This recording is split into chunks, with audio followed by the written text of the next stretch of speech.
All aboard the PTR train then. Yes folks, the public test run for the Shadowlands pre-patch event is now live, and everyone can come in and experience it.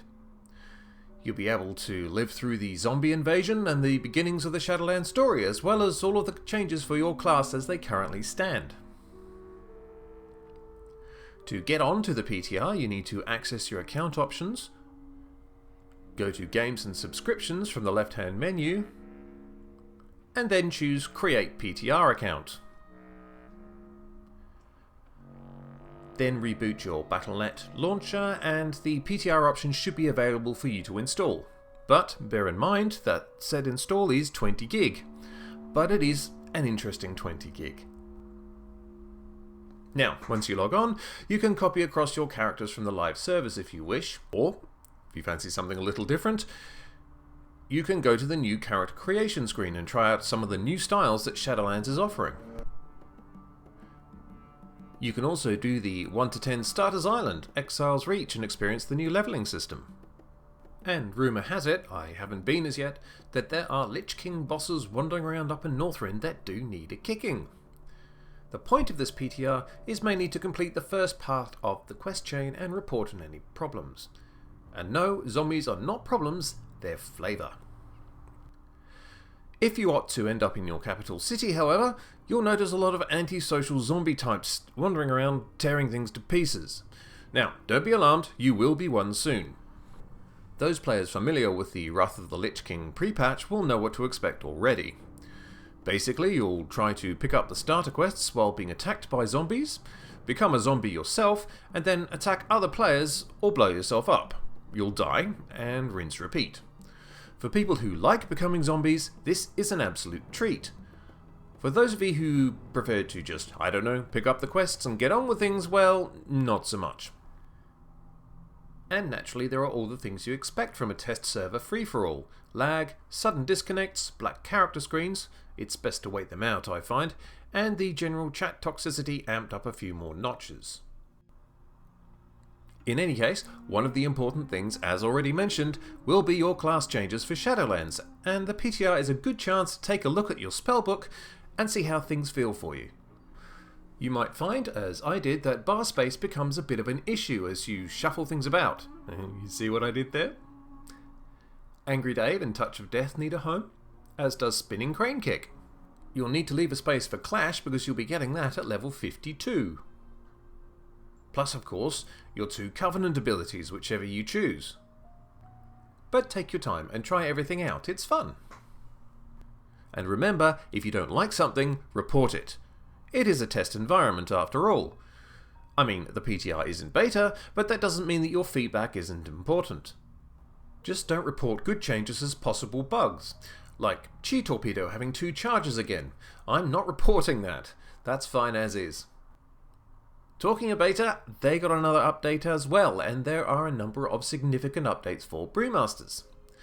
The healing of Vivify has been increased to 40%, up from 25%, which is kind of nice, and all of the conduits got a decimal point added. Now, this is probably not the most exciting news you've ever heard, but it does indicate that it might be a precursor to nerfs, as some of the level 15 conduit levels were going to be ridiculously strong. I would expect some decimal pointage to enter our conduit lives in future builds, as that power just gets snipped back a little. The level 15 talent row has had some changes too. The healing component of Chi Burst has had a minor buff, as has Chi Waves. The nature damage component of both is unchanged. Chi Wave, to be honest, is still pretty awful in spite of this buff, so I don't see anyone switching soon. Moving on to Covenants, the Kyrian Covenant ability, Weapons of Order, has taken a hit with the initial mastery bonus reduced from 15% to 10%. Obviously this isn't aimed at us, there must be classes whose mastery dose is a little bit too high and they're starting to twitch a little. And the Night Fae had a minor change as well. Now, in recent times, the Near Soulbind trait for the Night Fae had an interesting initial passive ability called Sylvari Mantle, which enabled you to drop combat shadow meld style.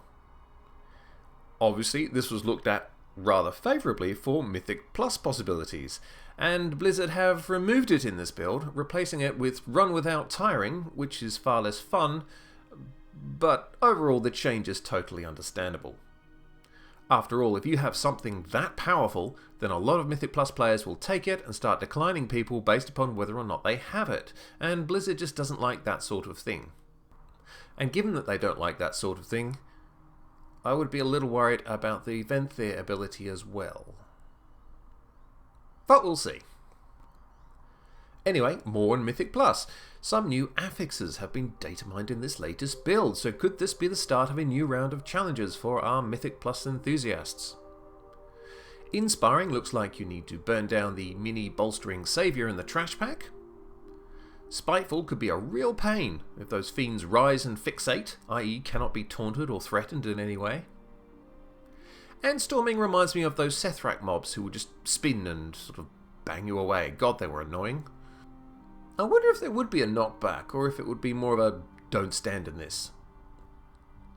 If it was the former, I imagine hilarity could ensue. Anyway, there's hope for fresh affixes, and that has to be a good thing. And finally in this update, good news for the engineers amongst us. It is common practice now in WoW expansions to have an auctioneer in place that only engineers can use. Normally these don't appear until a little while into a new expansion, but this time around it's been brought forward and Photonic Gearhaggle, the holographic auctioneer, has been added in beta, so hopefully we'll get him from launch. So, lots of interesting stuff happening as we approach launch day.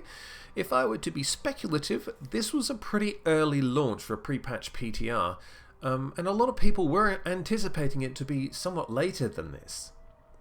So did Blizzard get the dreaded call? The timing of this drop suggests that the launch of Shadowlands could be closer to early November if you allow 6 weeks of testing and a month-long pre-patch event. Whatever happens, I do hope they don't rush it out and then spend 2 years patching over the cracks, because that doesn't make for a good experience for anyone.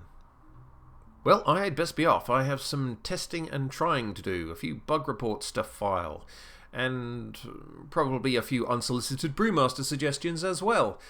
So I'm going to take the mighty Moohonk Bang the Warrior out for a stroll in Exile's Reach, and I'll let you know my thoughts later. I am the conspicuous Moo, and a good day to you.